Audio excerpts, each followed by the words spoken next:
Blue Guys is proud to have Ramp as the first presenting sponsor of the podcast. I was shocked to learn that most financial teams spend 80% of their time doing operational work and only 20% of their time doing strategic work.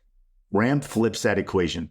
This financial operations platform simplifies everything about how businesses spend money and spend their time.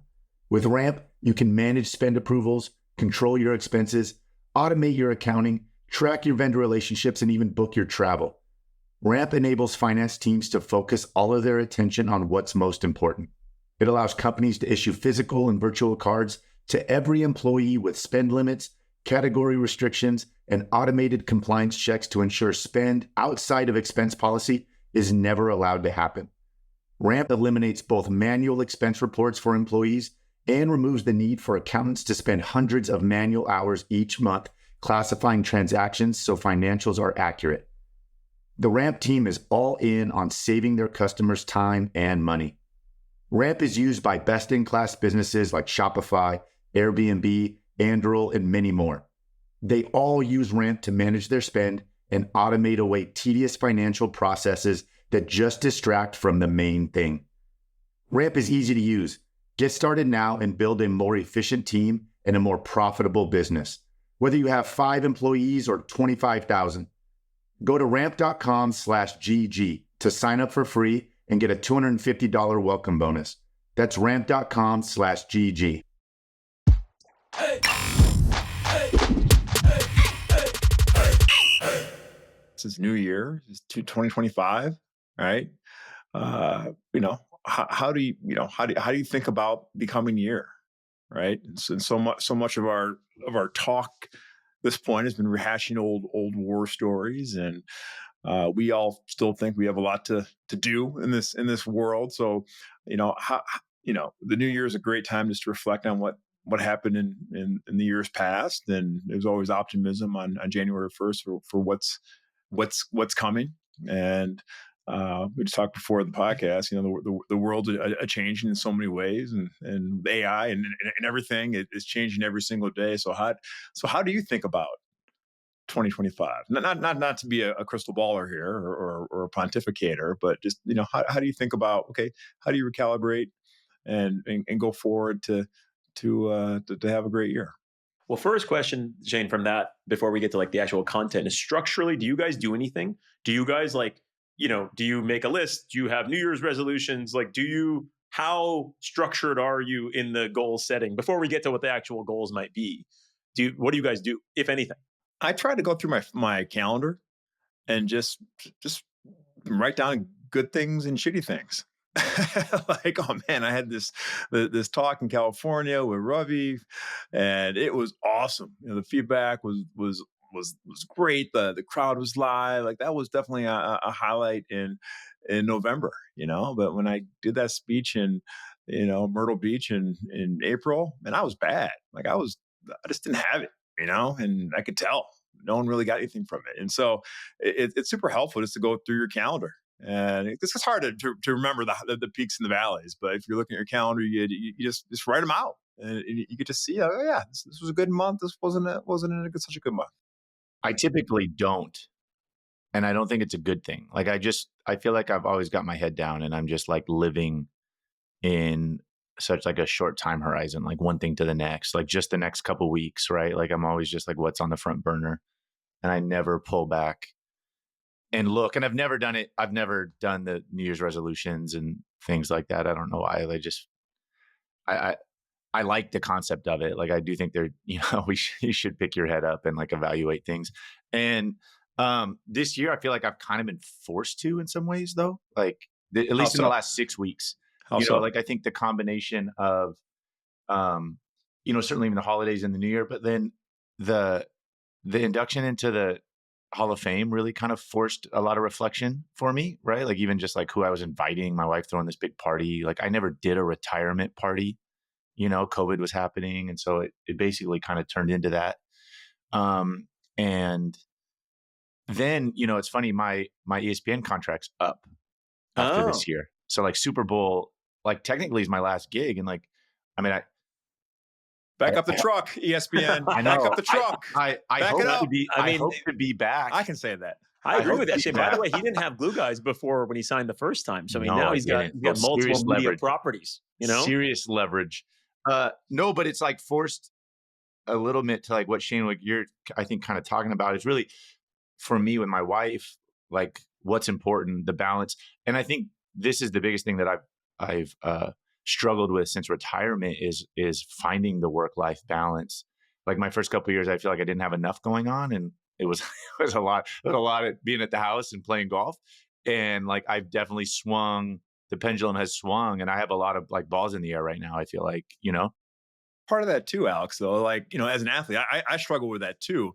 Like our year was really around the season, right? Like you look back, for me, it was like in June. Okay, well, what was the year like? And then you kind of release, and then when you get back in the gym in July, it's like, okay, this is my year. This is what I want to add to my game, and so like in a lot of ways, like New Year's never really mattered to us. Yeah. Yeah, you were in the middle of your season. Yeah. Yes. No, for sure. I totally agree. You lived by the cycle of your season, right? Yeah. Like, and absolutely, there was a natural beginning and end, and in season and out of season. And there were times, I think, for me, like when you're just in it, right? Like the goals I set were like, well, how am I going to be a better quarterback, right? Like, how are they going to achieve these? They're like very tangible things. And I do think now, like for me, I guess these are more abstract things that I'm talking about, right? Like what is actually important to me? What do I want my life to look like? Right? Being around my kids, my son's going to start high school, right? Like in 4 years, we're doing college trips and he's going to be moving out. So, like what do I really want in the next 4 years? So I think it's gauged that kind of reflection for me. Do you ever feel that because you take a portfolio approach, and Ravi, at some point you're going to want to do different things and maybe do a bunch of take the portfolio approach that Alex and I have taken post football and basketball. But I'd be curious to know, like, do you ever feel like you're like shortchanging one or another commitment because you have so many commitments and you want to be great in everything, but you only have so many hours in the day and so much energy and that's my struggle. That's my struggle, that I have a lot that I'm involved with. But I don't feel I'm great at any one thing right now. Right? Do you get that feeling?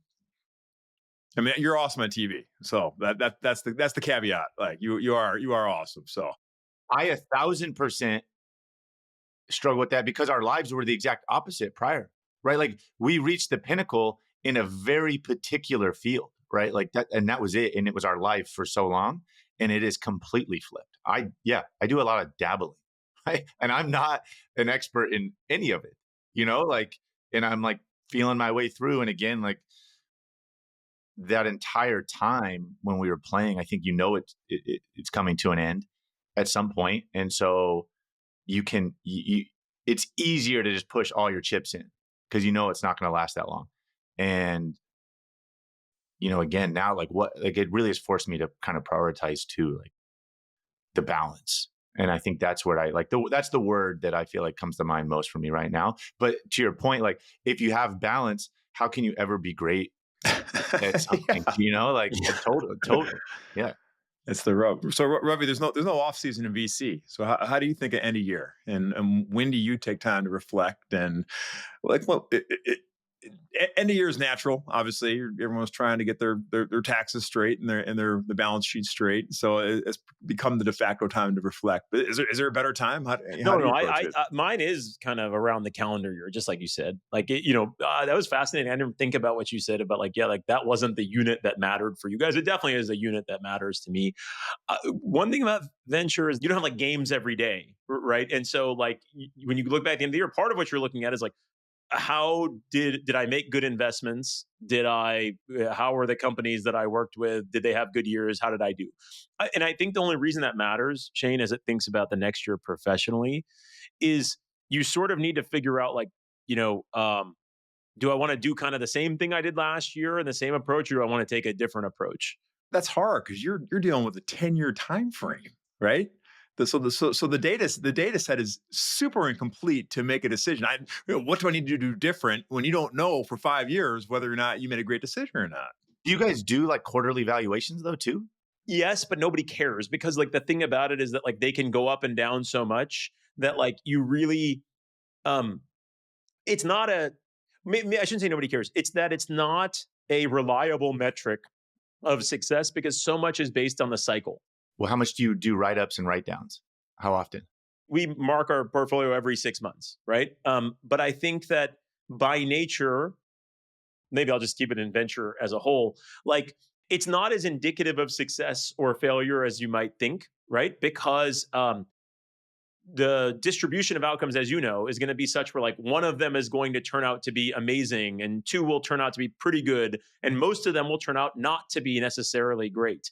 And so the kind of, movements every 6 months aren't always indicative of what it's going to become. And like, take what we've talked about on Instacart in the past. Like there would have been semi-annual marks on Instacart that were not terribly positive, right? But at some point, it worked. And so I think the issue to your point, Shane, that ultimately you have is in ours, you have a ton of input metrics and not a lot of obvious output metrics that you can rely on, right? And so, like you said, you really can't just like look at it and be like, well, you don't even know if the investments you made were good or not, right? Because it's going to take a long time to figure it out. So I think what you really have to do is like very much be honest with yourself of like, do I think I was seeing good stuff or not? Do I think that I've had good processes to make good decisions or not? I honestly think that you would actually be very good at this like evaluation and almost like the peaceful approach to like, do I have good processes or not? Do I want to change my processes or not? I actually, by nature, am a little bit less like disciplined on that than you are. And so I actually struggle with it more. There's a lot of serendipity that goes into whether the job is going to work or not, or whether it's going to be the way you're doing. So a lot of my thought process is less like, can I beat it with like a consistent process, but more like, am I creating enough surface area for serendipity? That's honestly the way I'm trying to think about it. Like, do I put myself in position for good things to happen rather than like, do I do the same thing every day to make it happen? Does that make sense? What is a win then? A distribution? Like an exit? When do you get to like notch one on the belt? Like, you know what I'm saying? Like, I don't. I think it's an IPO. It's a sale. It is a distribution. And so the thing about it is like it really does take a super long time. Now, in the meantime, what you're trying to figure out is, do you have something that you're optimistic about that can become something great? And I think that a cold hard look at the companies you work with, is valuable. Of like, do I believe that these have a chance to be great? And if they do, great. If they don't, what are you doing about it to try and help them, do that? But I guess like to make it real for me for 2025, I think that what I am trying to do based on what you said earlier of like the world is changing a lot. I want to meet more companies this year and learn from them than I did last year. And what I mean by that specifically is basically like, I find that I learn the most when I talk to the people that are like the practitioners. And what I'm hoping to do is kind of approach it with a little bit more humility of like, I don't really know what's going on. Okay, let me try to meet more people and have them tell me what is happening in the world. What can the technology do now that it couldn't do before? And basically try to get some more. So that's number one, like meet more companies, even if I don't invest in more. And number two, be more willing to share my thoughts in public. And I don't mean public like on in public outside of Sequoia. I mean inside of Sequoia. I mean that like when I have something on my mind, instead of waiting for it to be fully baked, be like, hey guys, like I'm thinking about this. Here's what I think. What do you guys think? Because I think that otherwise, if you kind of wait for it to be fully baked, a lot of times you're too late. And so I think like being more okay with like, this could be wrong, but here's what I think. What do you guys think? And so those are two things I'm going to try and do more in 25. But, the confidence I have that that will yield an amazing result, like, I don't know. Did this just happen? Like, did you do this at the end of the year? Oh, I just like try to think about it over the holidays in India. I mean, like, I probably am a little bit more, I don't like write it down, but I definitely try to take a little time, at the end of the year and think about like, are there things I want to do differently next year? A lot of what I want to do is the same.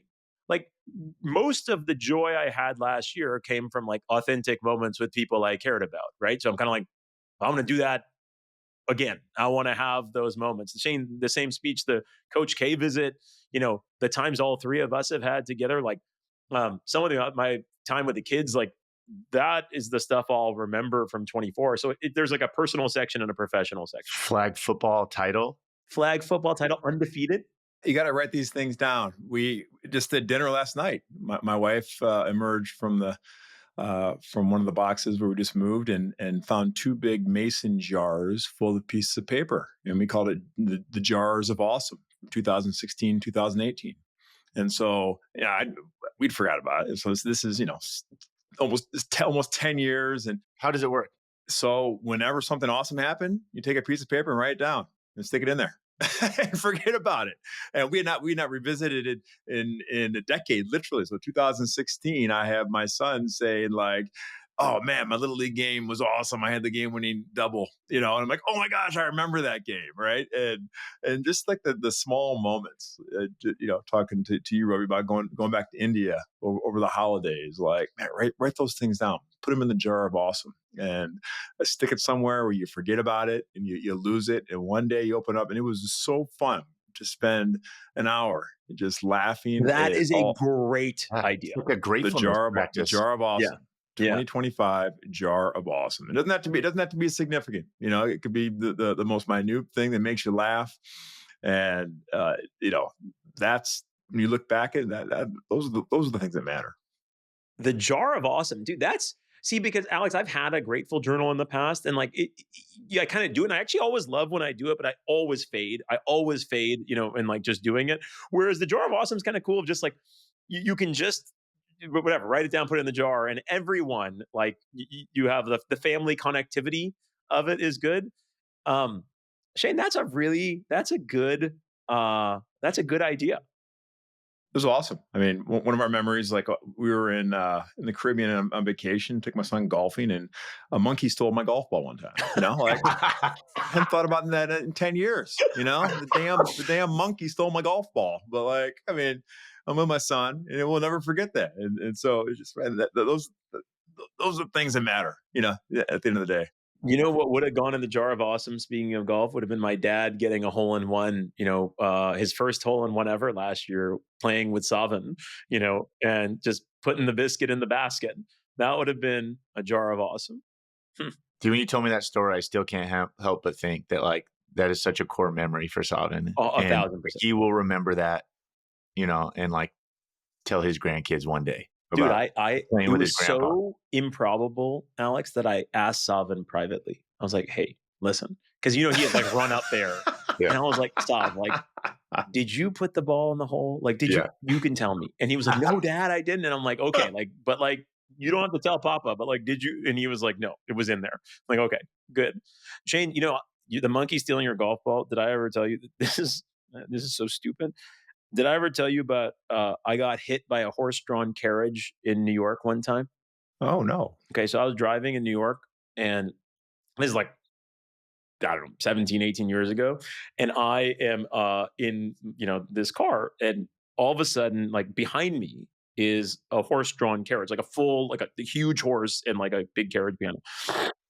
And we're stuck in traffic, as one is in New York. And somehow I see in the side view mirror this like dude deciding to like pass me. No, there's a 1-lane road. You there's nowhere to go, but like there's enough room, I guess, for a horse. So all of a sudden I see this horse coming closer and closer on the driver's side. And a horse like in your side view mirror like gets very large. And then all of a sudden there's like a giant horse next to you. And I'm seeing this and I'm kind of like, oh wow, like the horse might be able to get by me. But the thing that he didn't realize was like the horse, right, gets bigger, as in the back. And so like it's passing me, but all of a sudden, like I look and I'm like, oh wow, like the side of this horse is gonna hit the mirror on this car. Like there's a mirror sticking out, like it's gonna hit it. And so I see it, and all of a sudden the horse's ass, hits the mirror. And and you see the mirror shaking, as the horse starts to go by, but the horse keeps going. So all of a sudden the mirror pops off, right? Like full like pops off, like flips up in the air, and it like lands on the ground. Now this is a rental car. And so, the guy hears it and like he kind of is like by me, and I get out, I'm like, dude, what are you doing? And he's like, did I do that? I'm like, yes, you did that. The mirror is like literally off the car. And this is some dude, like, I'm like, do you have like insurance? And he's like, no, like he's just like some dude like driving the horse-drawn carriage, riding it. And so I'm like, what do we do? And so the guy just rips out $400 in cash. Okay. Just takes out $400 in cash. He's like, here. And he gives it to me. Now, again, this is a rental car. So I'm like, okay. So I have no idea what this guy takes away with his horse. And I have $400 in cash and the side view mirror of this rental car in my hand. And I'm like, okay. So I go to the Hertz desk and I just go and I just bring back the car. And I'm like, you're not going to believe me. Okay. But somebody hit me with a horse-drawn carriage and he gave me $400. So the side view mirror is gone. I need a different car, but here's the car, here's the side view mirror, and here's $400, right? And you tell the guy looking at me is just like, what on earth is this idiot doing? And what I'm sure happened is the Hertz guy kept $400, and was like, hey, Mr. Gupta got sideswiped and, brought in the car and charged it to insurance or something like that. But yeah, I got hit by a horse-drawn carriage, got $400. I don't know if that would have been in the jar of But you did the right thing. You could have pocketed. You could have pocketed the money. No, and we're Indians. We believe in karma. We would not do that. Shane, what do you do? You're definitely more diligent than yes. me. So do you have a practice here at the end of the year? Yeah, I think I try to do a good job of just keeping stock of where I am. I have many feedback loops in my life. My wife is a tremendous feedback loop. I mean, in the words of Brother Gupta, feedback's a gift. And I have people in my close inner circle to know when I'm not, sailing towards my North Star and I need to get my shit together, right? And so I really try to think hard about, what I want to be better at in the coming year. Because look, if you don't take time and just kind of unplug for a second and step back for a second and take stock, we're all too busy. It just falls by the wayside and you get distracted, right? And so it's an important time for me in the year to reflect and where I need to get my act together, where I'm going well, because like you, I've got a lot of balls in the air. And so, for me, as kids get older, it's super important that I just get more efficient with my time, right? It's not necessarily I want to do more, but I want to make what I do count more because the hours I have with my son who's going away to school in a few years, my daughter who's growing up really quickly, it's going too fast, right? And so I could stay busy doing bullshit every single day until they leave. I don't want to do that, but I want to do what I want to do for myself, podcast and speaking and consulting and helping folks. I want to make it as efficient as possible and really make my time count because it's the most important thing. And it's a respect thing for myself. It's a respect thing for my family and my kids. So I'm always thinking about how can I do things better? How can I do things more efficiently? And how can I just not waste time? That's the thing that gets me every year. I try to keep track of okay, what was a waste of my time? And what could I just save? A great chunk of energy, resource, and trouble and headache just by not doing it, right? Which is the hardest thing for all of us. But it's a really, really good time because I think people are more honest too, because people are nostalgic and reflective at the end of the year to say, hey, how can I be better? Right. Versus catching them in the middle of July when their mind's on vacation and everything's okay. So I think it's a super worthwhile exercise at the end of the year. Take a sheet of paper. What went well? What didn't? Where you want to be better? What's a waste of time? And reviewing the calendar is a good way to do it because otherwise you won't remember, right? Yeah. And then Shane, when you do it with Heidi, do you guys kind of set aside time to do it, or is it ongoing at the end of the year? You know what I'm saying? Because when she's going to tell you, is it Avni is more? It's like a day-to-day thing in a good way. It's not, she doesn't really sit down at the end and be here's was good and bad. I'm curious, do you and Heidi sit down? We try. Again, you get bogged down, and anyone in a relationship of any time period knows you get bogged down by the details sometimes. So it's really hard to step back and say, okay, where are we, and take stock. But it's, I think just from a relationship standpoint, it's the most important thing you can do. Right. And making time for your significant others. One thing we do a very, very poor job of is doing that. Right. And so just literally getting a coffee for 20 minutes a month to check in and not talk about carpool, not talk about the kids' schedules, not talk about, the stuff that bogs us down, the bills, but like, hey, how are you doing? What's going on? Everything okay? What are you excited for? Where are we going on vacation this summer? Um, like those small moments are so important that we try to remember monthly. But at the end of the year, you realize like we should do that more, because it's especially in a relationship, it's the lifeblood. Alex, what did you figure out I was curious when you said you did the Hall of Fame, like invites and stuff like that. Like, what did you figure out or conclude, when you were doing that? I mean, I think it was another practice of like, I mean, I obviously, I spoke there and there were so many people from different stages of my life. Like I had childhood people there, high school, college, all like my stops of the pros, and certainly, a chunk here from the Bay Area, like my post football life. And so I don't know, it made me reflect on all of that, right? Like and all the people that have had such like a big impact on my life. I think where I'm at, like what I've been through, I don't know. And again, for me, the combination of that, and then again, right, like contracts up, you're staring at potential unemployment, right? Like again, or even if I do get another contract, like what do I want that to look like? Like again, trying to evaluate all these different, things past and here going forward.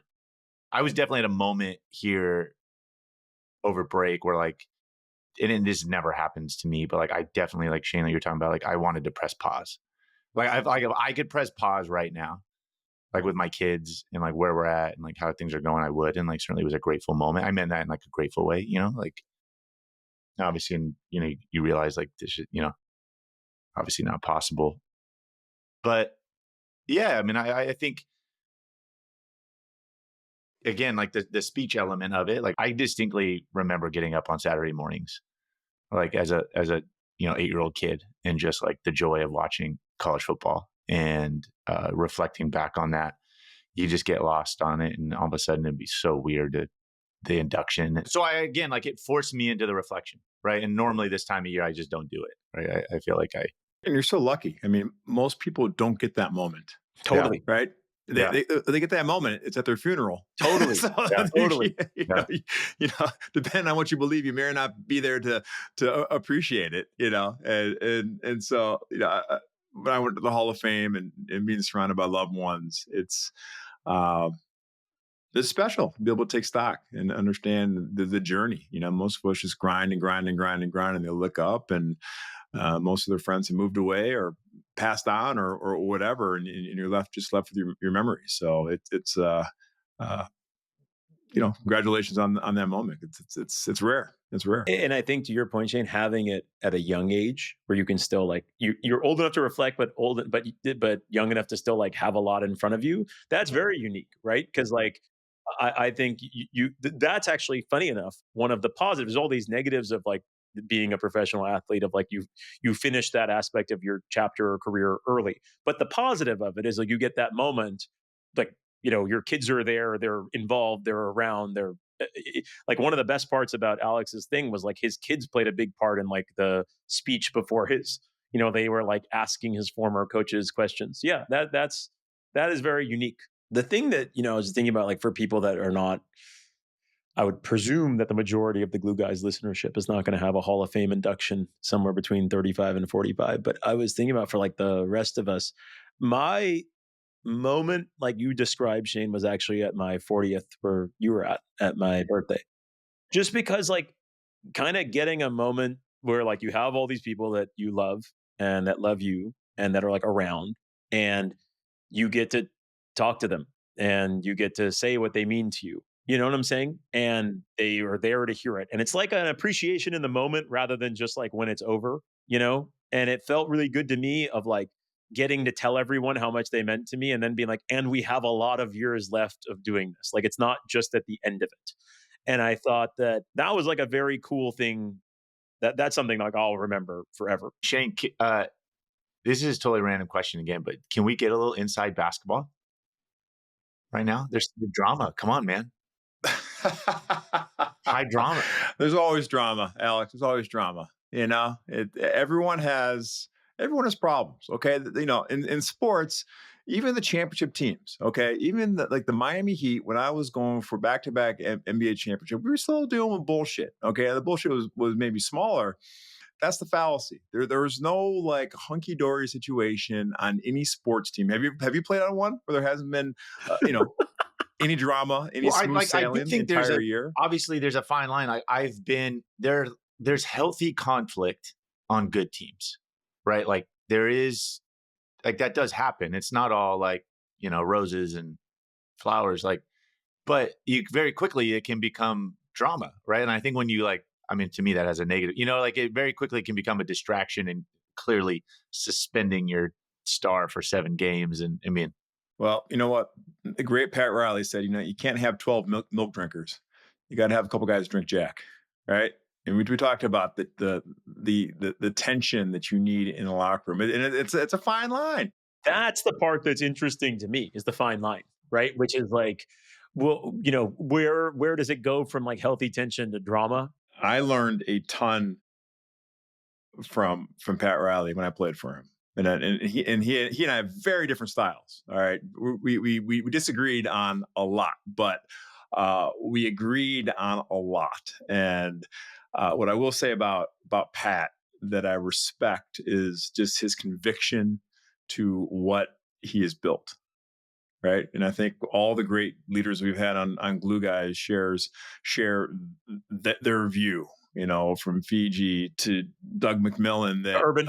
Yeah. Urban, Yep. like this is the franchise, the brand is the most important thing, and it's going to be here, long after we're gone, right? And so yes.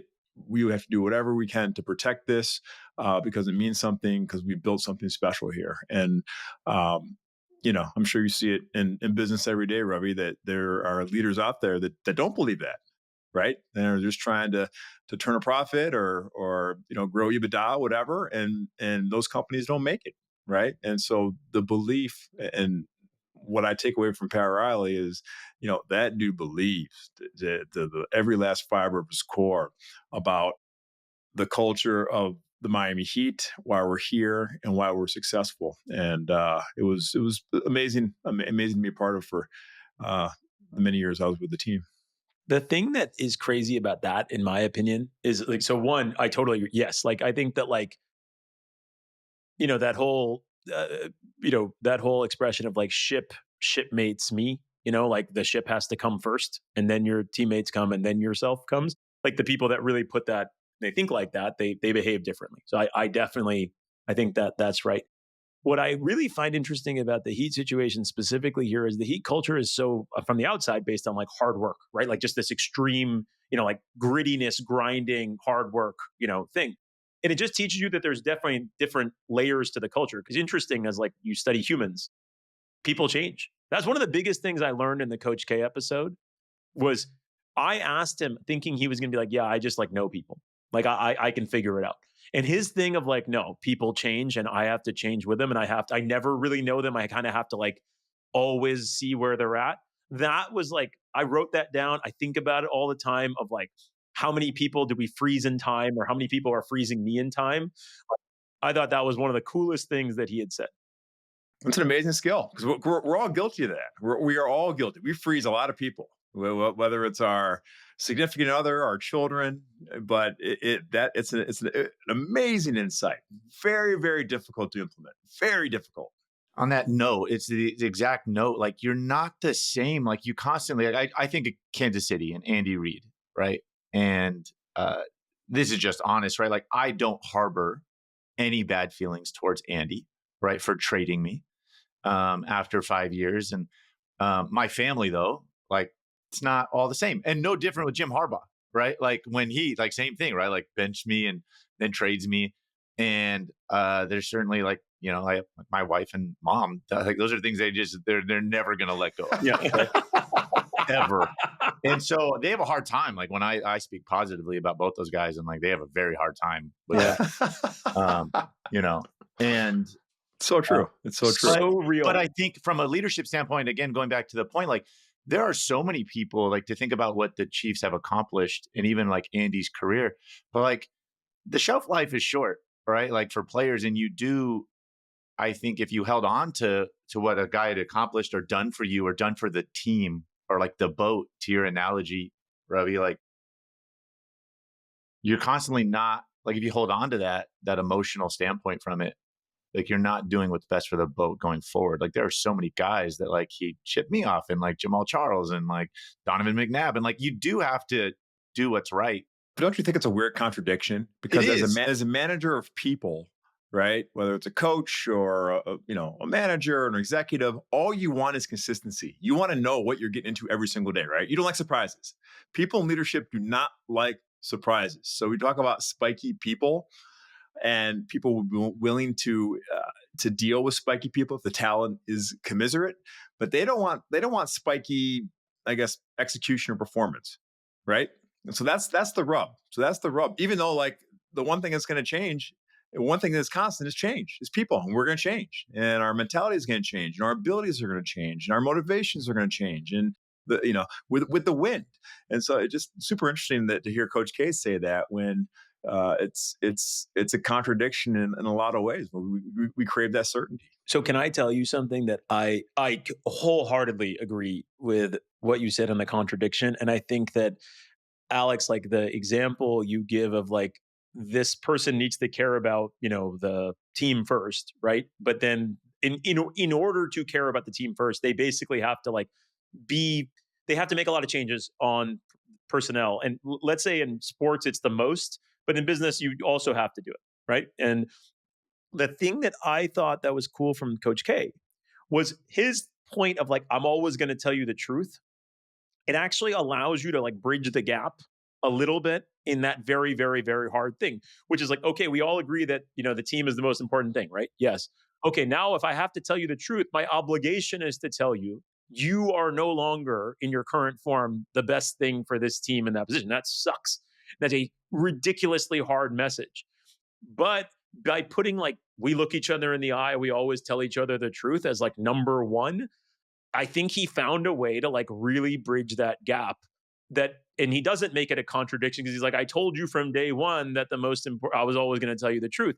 Now, I think the issue is most people don't want to like actually say those words. They don't want to have the conversation. You know what I'm saying? They want to be liked. They're uncomfortable. And I actually think that piece and like his willingness to do that is like really unique for a leader, but really important.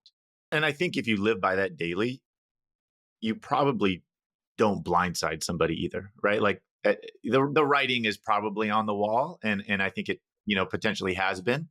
You're consistent. Yes, the messaging is consistent, right? I played for Hubie Brown, who's unbelievable, and like he would cuss us out, on the regular, but he always told us, he said, "Look, I may swap spit at you.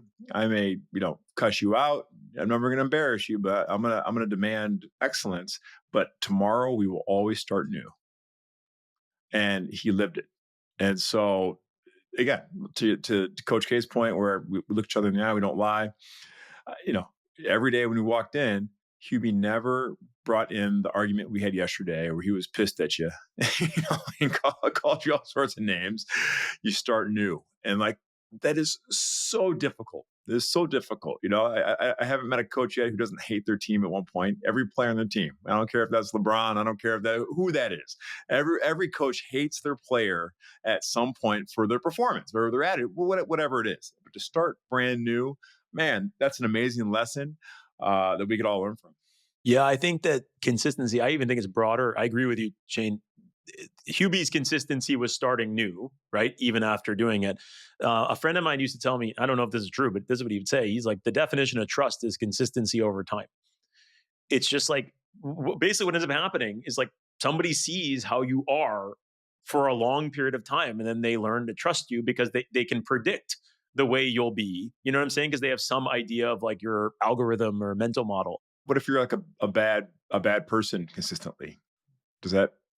Yeah, I think that's a good, that would be a way that I think that's a good way to like, yeah, like I think that you're right. Like it has to be like good consistency. You know what I'm saying? Like, because I think he was making the point, which I agree with. It's like, if you want someone to trust you, you have to behave in a consistent way, for a long period of time. Trust us doesn't just happen, right? I think that, but maybe to argue with myself for a second, one, I agree with you of like, if there's bad behavior, no one's going to trust you. So you have to make it good behavior. But actually, again, from the Coach K thing, one of his big things was like, he thinks he's unique in getting to speed the trust. Remember? Like his thing was, from the day I recruit you in your living room, you're going to trust me because I'm going to tell you something nobody else is going to tell you in that moment. And so maybe it doesn't take time. Maybe it's more about like telling hard truths. I don't know. I don't. Maybe it's both. How's that different or similar to Dalio and his radical candor? I don't know Ray Dalio at all. I've like read his stuff. I think if you read, well, in case people haven't read it, like, this idea of like Bridgewater always tells everyone exactly the full truth is like the idea, and they like record all their meetings. They like watch game tapes of their meetings, like they keep transcripts of everything. So I think that, had a lot of positives to it. I think what you read sometimes in the various pieces about Bridgewater is that at some point he wasn't using that standard for himself, and I think that would argue for the kid, like he was being inconsistent with his principles. I will say that Bridgewater attracted a set of talent at a time that was much more, I don't mean diverse, like in terms of a socioeconomic diverse. I mean diverse in terms of like interests, almost in finance. They were able to attract people that wouldn't have obviously been interested in finance for a long time, because people believe that they were like the most truth-telling place that there is. And I do think that, I don't know, I wrote that down from the Coach K thing too, which is like, if I can be somebody who is more consistent in telling people the truth than others, I will have unique relationships. And in my business, that is ultra important. And it's something like, if you think about it, Shane, like think about, like, we say no to 99% of the people that we talk to about investing in their business, right? And what's the easiest way to say no? Oh, it's not you, it's me. It's not about your business. It's you just come up with something to like get out of the conversation when you choose not to pursue something. What's really hard is to be like, no, the actual reason is this, right? This is the concern I have on your company or whatever.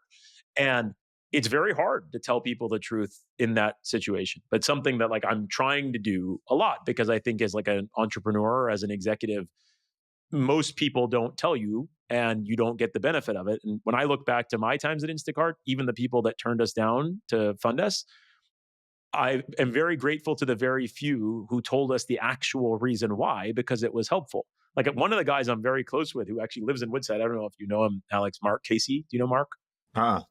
Mark is a public market investor who at some point we talked to. And he was, when he was there, he was like, I'm not going to, sometimes public market guys will do the private market stuff. He was like, I'm not going to invest. And he sent us like a really like nice, like 3 paragraphs as to like, why not? And it was tough. It was like, it was not pleasant. You know what I'm saying? Because it was not like you guys, it was not all roses. But he and I are very close to this day. And it started because he like took the time to tell us the truth about our business. And he was humble. He's like, I don't know, but here's what I think. And I think it was like very affecting and impacting to me. I definitely think there's something to leaders that like your idea of hard truths, Shane, and like vulnerability. And I think they kind of go hand in hand. Right. And I do think that they're, for me, again, like I went through it on both sides with Andy Reid, like from when he traded for me and then when he traded me away, and like 5 years in between. But there was just like an honesty and like sincerity about these conversations with him. Like he honestly didn't even make him a big deal. Right. Like it just was part of who he is. And I think it was also part of the culture. Cause like I distinctly remember like we'd be playing and like Donovan McNabb would be coming by our like the night before a game and like would be hanging and hugging everybody. And like there were definitely coaches and players that he had that had been a part of his journey that like were no longer part of it, that still were always welcome back. And same thing for me, like guys we cut, like they were like great teammates of mine, like would come back and, they'd be out of practice and again, be around. And it was part of the norm for him, and it still is, right? Like I went to their team hotel when they played here in the Bay Area, and like I sat in on meetings, and like he's still just, it's like, you know, I don't know, like I that idea of, again, like hard truths and vulnerability, like going hand in hand, you know, as a leader. Well, a question for you guys. If I just take Andy Reid or Coach K, take two different, very different people, and then I can tell you about leaders I've had. But it seems like they both told hard truths, but they did it in different ways. Like you're saying, Andy did it in almost like not a big deal kind of way. Like what, when he would have a hard conversation about that, what was it like? And then I want to compare that to the way like Coach K would have been with you, Shane, when he like would do that, or with anyone. So like for me, if I'm on the other end of it and I have to, like, I feel like have a hard conversation with somebody, it's certainly like immediate, like anxiety, right? And I build this thing up into something bigger than it potentially needs to become. And then I end up handling it in a way, a lot of times it's like not even me by nature, right? Like, and I end up getting myself in these awkward situations and awkward conversations. And like, I'm like way too serious about something, or how I'm so like perceptive about how I'm delivering this message. And it like ends up becoming this thing that's like out of character. And then I've really blown, you know, like I've become my own, I've like manifested what I was trying not to do. And Andy, and it's just like, I think one of the great qualities of him, and it's just like, I don't, you know, it's like the mustache and the, you know, it's just like an easy conversation. Like you come in and it just has it out there. And a lot of times there's even a smile on his face. And, you know, like there's a lightheartedness that comes with all these things sometimes that I don't, maybe it's just I don't, you know, I don't know where it comes from for him, but it's certainly something that, like, having gone through it with him, it makes, you know, it makes it nice. You know, I think to contrast with Coach K, there was never anything random about his feedback. Okay, so like looking back at it, you know, and he got pretty pissed. I remember one time, you know, in 1999, we lose one game. All right, we went to Alaska, lost in the Great Alaskan Shootout in the finals to Cincinnati, who was a top 5 team at the time. They had a bunch of pros, and you know, on the last second play, Melvin Levitt caught the ball and dunked it. I mean, you would have thought like we committed, you know, atrocities, you know, to humankind.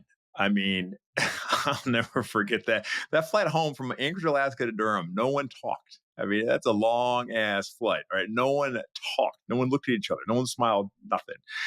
And that next day, I mean, it was the hardest practice to this day I've ever had. And we were number one in the country. And he comes in the locker room. We had this frame poster that said "Championship Vision." That was our theme of the year. He took it off the wall. He's like, "You know what I think of our championship vision?" Took it and just bashed it against the wall. Glass goes flying everywhere. It's like, "That's what I think of championship vision," right? That was not by accident. That was a very calculated move. And so, but I think it goes back to Coach K, just being very thoughtful, always on the messaging. And with the hammer of, I'm going to tell you the truth, and I'm going to be thoughtful about how I communicate with you, you're able to accept it. Now, you may not like it, all right, but you were able to accept it because of the consistency and the base of that. And so you learn to try to avoid that wrath. Ravi, you say, I mean, by nature of your job, you say no a lot now, right? And you just told us obviously earlier, like you're hopeful to have even more conversations, which means even saying no more often. Have you, and you obviously you spoke even about your experience on the other side of the table, right? With Instacart and getting told no. I don't know, like, is that an easy thing for you? No, no, no, no, no, no, no, no. It's not easy at all. Just like you said, Alex. Like anytime you're going to have any sort of conversation with conflict, I think most people's like heart starts to beat a little faster. Like all the normal physiological stuff, like for sure. I think just before I answer that, I was thinking about one thing. Like it is interesting that Coach K and Andy Reid both like good at dealing with conflict, good at bringing up the conversation, good at telling the truth. Completely different styles, right? Of like lighthearted, a little bit of a smile, make it a smaller deal. Coach K is like, whatever, more variable. Let's say that, you know? But Alex, I think that for mine, I think there's a few different things that maybe take like a spectrum. There's like this history and venture of like people just like ghosting the founder. There's like taking the meeting, not wanting to invest, and just like not getting back to them. So like there are people that there's a level of behavior that's like insane. They just like do not even get back to the person. Okay. So already by like consistently telling somebody that even what you're going to do, you are like above the worst version, which like is not the right standard. But I would say the best version is if you know in the meeting that you're not going to do something, tell them in that meeting. Don't like go away and email them later, right? Like tell them to their face in the meeting, like, we're not going to do this, and here's why. I think that the difference in mine in that setting versus a managerial setting, I'll just use two different things. I have like two different like versions. One is like I have a lot of context and it's about a person and I'm like the leader. In that case, I can tell them, look, you're not performing. We got to make a change and here's what's going on. Or if it's like a founder I work with and say, your ambition is here and our performance is here, it's not going to match. That I have a lot of context, whatever. The reason that passing is sometimes difficult is you know less about this than the founder does, right? You've met them for an hour. And then you're supposed to comment on their business. And that's really hard because like they know a lot about it. So I think the first thing you have to do is you have to start with a lot of humility. Look, I've known you for an hour. You've thought about this every day for the last 3 years. Do you even want my opinion? You have to ask them. If they say yes, then you're like, okay, cool. Now again, like I really don't know that much about this, but let me tell you what I think. And then you can start sharing your thoughts. And then you can say like, look, the truth of it is, it's not that I'm sure that I'm right, about these negatives or nervousness that I have about your business. It's that in order for me to invest, I have to be a lot more confident in the positives. And today I'm not. And so we might be able to get there, but today I can't. And the reasons that I can't are because of these open questions I have. And here, do with that what you will. And I think the more real that you can be with somebody on like those questions, the more you can help them. And that's why Mark Casey was so helpful on Instacart. He's like, you guys are saying A, B, and C is going to happen. Here's the evidence I see for those things. And funny enough, they ended up happening, luckily enough, right? But he's like, I don't see enough evidence to be confident that those things are going to happen. I agree with you. That would make a great business. But I can't draw the line you can draw yet. And here's why. You say this, I see this. And it was just like, it was so helpful because it was like finally somebody just telling us the actual reason that they wouldn't do something, and it ended up being a trust building exercise. Have you ever done a deal with somebody that you said no to? Oh yeah, for sure. And it's come back around? Yeah, definitely. And but what happened in that case was I said no. And who knows if I would have gotten it anyway? I think I would have, but I said no. And then I told the person, I said, I really think that you're like a awesome person. I like your business. I want to help anyway, even if I'm not involved officially. And we actually would talk. We would talk every month afterwards, even though we didn't have any like money in it, and because I actually did care about the person. And after like 4 or 5 months, I told him, I was like, hey, listen, like I'll talk to you anyway. There's nothing specific, nothing to an investment, nothing else. You should know I was definitely wrong 5 months ago. I should have invested then. And if you'd ever consider doing it again, I would totally want to do it. But you should also know that we can just keep it like this forever. Like I will help you. I'll still talk to you. I don't have anything like offer you of like more support. I'll support it anyway because I really enjoy talking to you. But I was wrong. And if you're up to talking about it at a higher price, I would love to. And he did. And so I think the same thing, like I think it required me probably saying I was wrong, but I was. And so I think that helped. But then also like spending time with them in between, I think a lot of people make their advice contingent on investing, and that's not a great relationship starter. Like unless I have money in here, I'm not going to help you. Like, I don't know. That doesn't seem like a great way to behave. Not sustainable, at least. Yeah, and like it's not something you're going to feel proud of at the end of the year. Where does the burden of being direct and offering that direct feedback, honest feedback, lie? Is that a real question? Should you be obligated to give that feedback? I mean, you're doing it because you're a nice guy and you want people to do well. Should you be obligated to do that? Is there any scenario where you wouldn't get that feedback because you don't like the person or for sure? But I mean, like think about it like this, Shane. Like, okay, this is a hypothetical example. Okay, let's say that you were a GM today, right? and you and I are as close as we are, but I think you're doing a bad job as a GM, right? In this hypothetical. I don't know that I would tell you because I don't know enough. I'm not like in that business, right? And like you need me to be your friend more than you need my feedback on you being a good or bad GM. And so I guess to me, like, I don't think you like always have to give everyone direct, tough truths. I think you kind of have to judge. I think in the scenario that I'm in, which is I'm telling someone that we're not going to pursue an investment, I think offering them the truth is an obligation. I think that, like, would you like to hear it? That's an important aspect of it. But yeah, I think that is, now they can say no. Uh, but I do think that is, they took the time to tell you about their business. I think that you offering an opinion is correct. I don't know. What do you think? I don't think you owe it to everybody. I think it's conditional. I'm reminded of Simon Sinek. He had a great clip I watched about giving feedback in emotional situations, and he said he went to a off Broadway production of one of his friends, and he's like, it was the worst thing I ever saw in my life. I mean, I was like checking my watch, like, if it was my good friend, I'd be out of there. And I stayed to say hello afterwards, and my friend came up to me and said, "What'd you think?"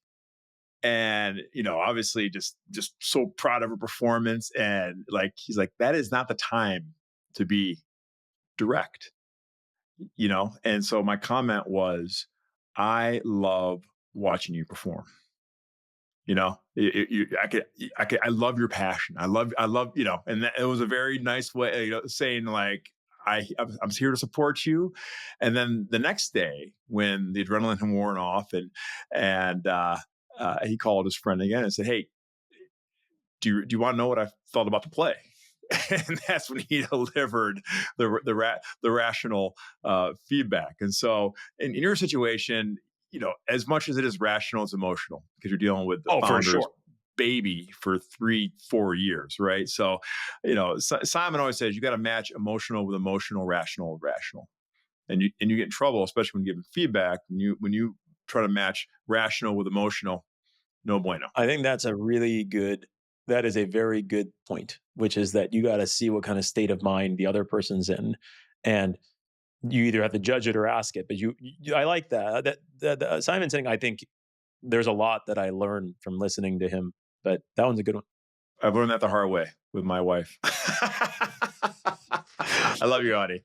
Dude, it's not actually, Alex, I don't know if you've ever been on the receiving end of some Shane feedback, but at one time, I was actually on the receiving end, and one of his other friends actually came up to me and was like, "Hey man, you're being kind of tough on old Ravi here." And so, Shane is, he will lean in to the feedback, which I always appreciate about Brother Battier. I think Brother Smith would take a little while to give some real feedback. Well, it's so funny, man. Obviously, listening to this, we're kind of like, we've blended. Like, I think professional, right, feedback is so different. And I guess like what Shane and I talk about, even though it's sports, I mean, that was a professional environment, right? And it's built into the structure of the business. But like some of these, like if they are friendships, right? Like Ravi even talk about, like some of these conversations you say no to, these are still relationships that you're going to have, right? It's way different, right? And if you're definitely seeing a good friend go put themselves out there on a stage and be vulnerable, definitely not the time to like be harsh, and you want to pick your choose your word. Choose your word was pretty poor, wisely. But I guess I hope and aspire to always be able to tell a hard truth, and I think like it's hard though, and I don't do it a lot. Like I think about this a lot. Like someone told me, if I'm writing a text or an email and I use the word honestly, like that you shouldn't use that. Like, what the hell? Are you not being honest all the time? Totally. But it is a phrase that I find myself being conscious of, that I do use. And I'm not very good at it, if I were to be, honest with myself. No pun intended there. You want booger friends. And a booger friend tells you when you got a booger hanging out. Yes. Right? Totally. Because you I have don't a hard time with that. Right? So do I. But I appreciate it. But you know what? You know what though, Shane? I'll go one step further. Booger friend, listen, a booger, like, you're not a bad person because you got a booger. You need a friend that tells you if you like have bad breath. I'm talking like that you need that's a different level.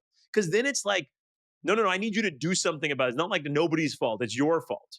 Like it's so funny though, when I'm on the receiving end of it, I do appreciate it. Yeah, like I don't 100%. I don't at all look, but I have I don't do that. I have a hard time being on the other side of it. I think Shane, you're a booger friend. I think Shane. Oh yeah. I think so. I tell my people, if I don't give you feedback, then you got to worry. I'm putting this on my New Year's resolution right now. You're gonna be more feedback. I'm gonna aspire to be a booger friend. I'm gonna get better at it. The 2025 goal for Alex is to be better at being a booger friend. Okay. I do think though, Shane, in all seriousness, I think that I have taken a few things from you today of like the go back in the calendar and reflect and kind of use that as a tactic to write down what was energy giving versus energy draining, right?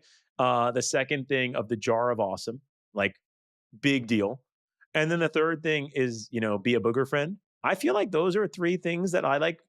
Those are good takeaways for me for goals for 2025. That's a great list. You could do a lot worse. Yeah. You could do a lot worse.